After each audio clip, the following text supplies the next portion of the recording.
two videos for the price of one. We're going to lead off with Dana White's exit plan that got revealed today in some court filings. I believe it's in the public company quarterly or something like that. You know, like some kind of public filing related to TKO and UFC that they are actively planning for Dana to leave the company.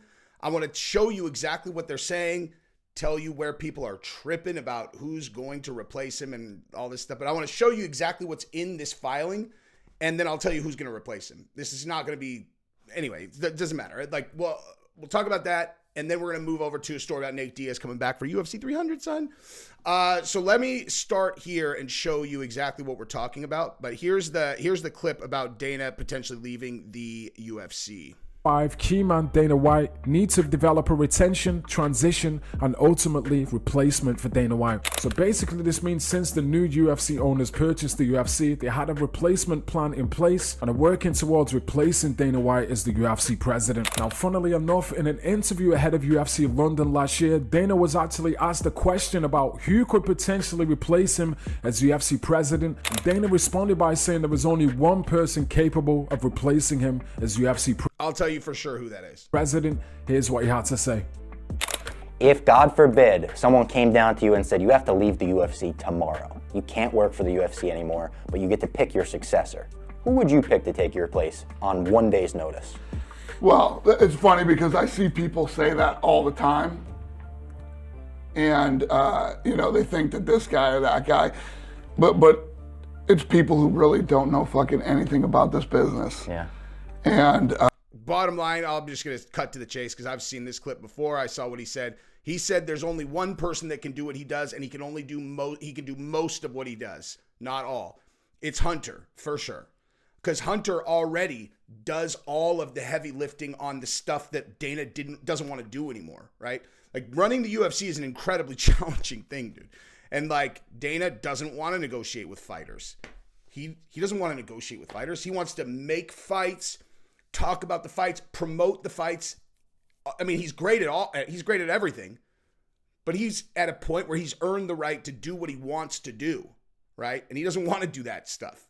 Hunter is like the backbone of the executive team interacting with the fighters and all this other stuff. So I almost will guarantee you it's Hunter, because he said he wouldn't say who it was, but he did say, he's like, it's definitely not Daniel Cormier. But here's the other thing I wanted to show you guys is in this clip, they did a poll of who they thought it was, like, who could take over the UFC.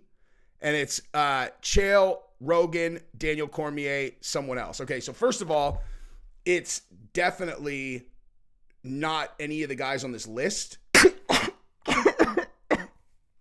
What's wrong, Jesse on Fire? I was just looking at my analytics, and there's like 40% of my viewers still haven't subscribed to my channel. Don't cry about it. This is a combat sports channel. Pull yourself together. The only way I'll stop crying is if they just subscribe and like the video. Is who, at least not who Dana's talking about.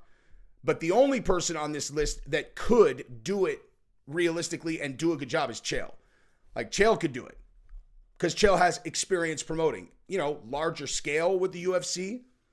But if you listen to Chael talk about legal precedent, contract, like, this is a person who's dealt extensively with contracts, clauses, what you need to be concerned with, legal. Like, he's thinking through what laws apply in which states, you know, the negotiations, like, and he could do the promotion. He could do Dana's job.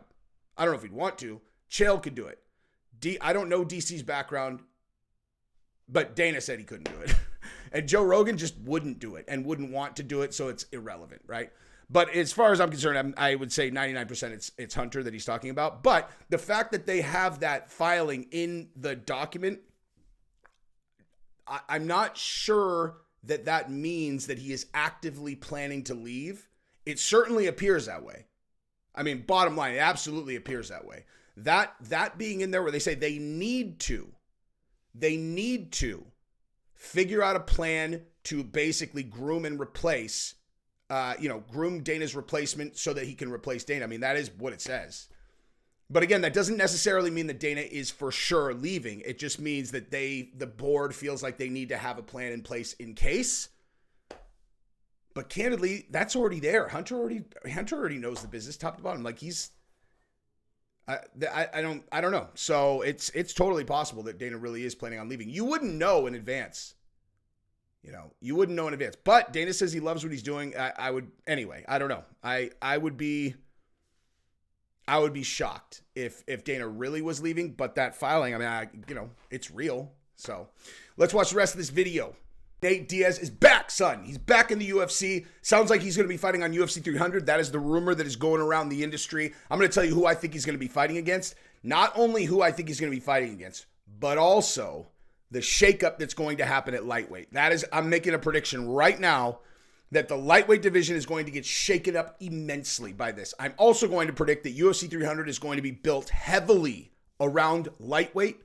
And I'm going to show you all the different matchups at lightweight that I think are going to be on UFC 300. Because if you think about it, okay, so like one division, how many absolute sheer barn burner fights could there possibly be in one weight class?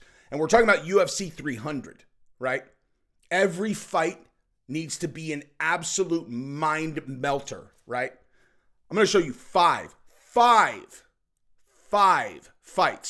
from the lightweight division that could all be on the main card for UFC 300 with no problem whatsoever. No one will argue it. And that's what we're going to do today. So if you have not subscribed yet, why don't you go ahead and do that? Do your boy a favor, subscribe to the channel and like the video. So, all right. So here's where we're at. So Nate Diaz, he put out on social media, basically he's coming back to UFC. It's time, and now people are speculating that it's going to be UFC 300, so on, so forth, etc. Now, I don't think it takes a rocket scientist to figure out that there are actually there's two potential opponents that make the most sense for Nate Diaz. Now, I realize when I'm saying like, I think they're going to build it around 155, what's the right way to put this? Nate is not a contender, okay? Like, Nate Diaz is not a contender, so it's not like the weight class matters that much for him, okay? So if he fights at 170, doesn't matter. If he fights at 55, he's not going to. He's going to fight at 70. But if a 55-pounder comes up to 70 to fight him, it still will apply to what's next for that fighter at 155 if it's, where we're going with this.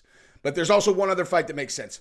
Okay, so that's my kind of primary prediction is I think that they are going to reshuffle the deck at 155 and they're going to do Conor versus Nate, headline UFC 300, Nate Diaz versus Conor McGregor 3, and they'll obviously do that at 170 if they do it. And I'll tell you exactly what I believe they'll do with Chandler in that situation in a second. But I also want to throw this out there. To qualify where Nate is in his career is very simple.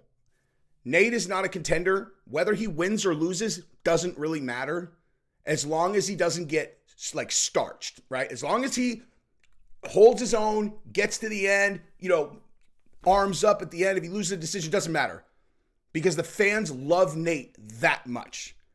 But every single fight of Nate's, when it comes to the styles and the matchups and all that stuff, there is no other fighter that has the considerations for the UFC, which is A, it has to be a huge name that he fights against. B, you don't want someone who's potentially going to like just light him up and potentially, fast forward the end of his career because he's one of the most valuable assets that you have. You want him to fight as many times as possible. So I think the Conor and Diaz one makes the most sense because you don't know how many times Conor's going to fight. You can't leave that fight on the table. Bottom line, you can't leave that fight on the table. That is like having a winning lottery ticket in your hand that expires, next year in January. And you're like, well, I should probably go cash this thing, but like, I don't know, I think I'll probably be able to get to the store to cash this thing before January, but you're not really sure. You might run out of gas. This is the weirdest, stupidest metaphor ever. But if Conor fights against Chandler and Chandler starches Conor or something else, or Conor runs for president of Ireland or whatever, and you didn't do the trilogy fight, that is one of those ones. What just happened? Why are things dropping out of my pants? That's one of those things that a fight promoter will not be able to swallow. Like, Dana's not going to be able to live with the fact that they didn't do Diaz versus Conor 3. That's much more important than Chandler versus Conor, obviously, right?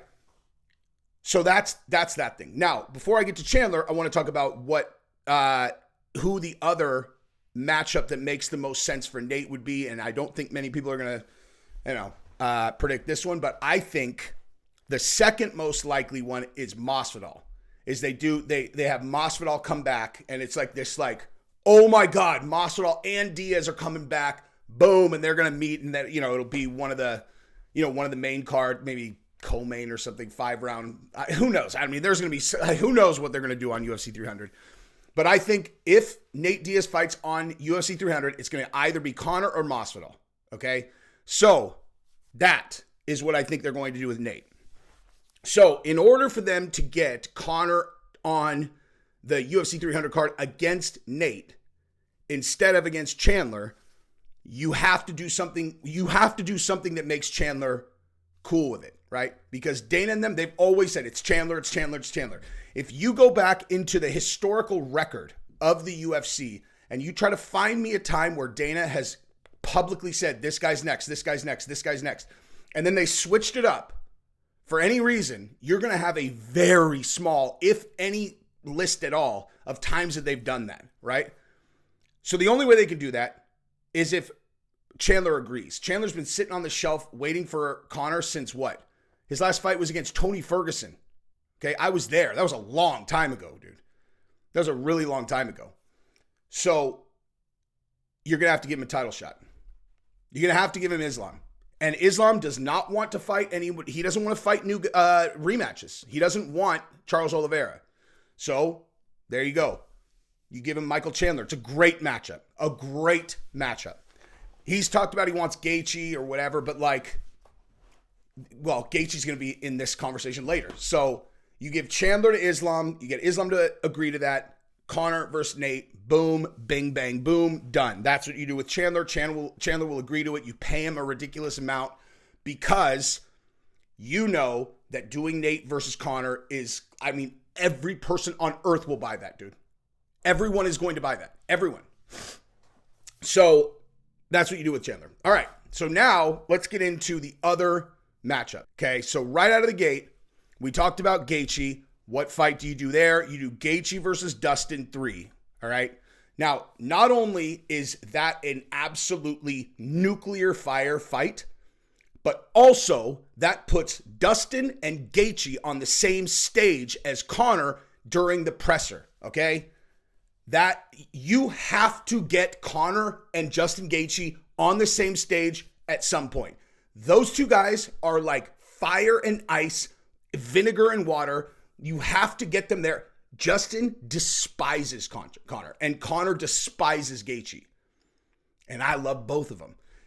Bang, bang, bang. You got to get those guys on a stage. Additionally, right? So, just going through this, what other guys are affected by this? Oliveira thinks he's in line for the next title shot, but Islam says he doesn't want to do rematches. And Charles, he waited, dude. Dana does not reward people who wait. Just bottom line. Right? So what do you do with him? What do you do with him? You put him against Sarukian. Title eliminator. Right? You got to have 2 title eliminators, but whatever. You do Sarukian against Charles Oliveira. How you like that fight? How you like that fight, son? Sarukian against Oliveira.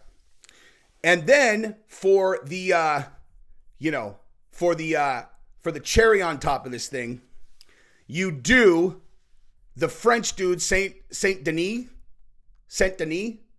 the special forces guy who's an absolute killer, against Dan Hooker. That's what you do. You do Dan Hooker against Saint Denis, and that will round out your lightweight fights. I think that they're going to do, I think Israel Adesanya is coming back, UFC 300. I think Israel Adesanya is coming back, UFC 300.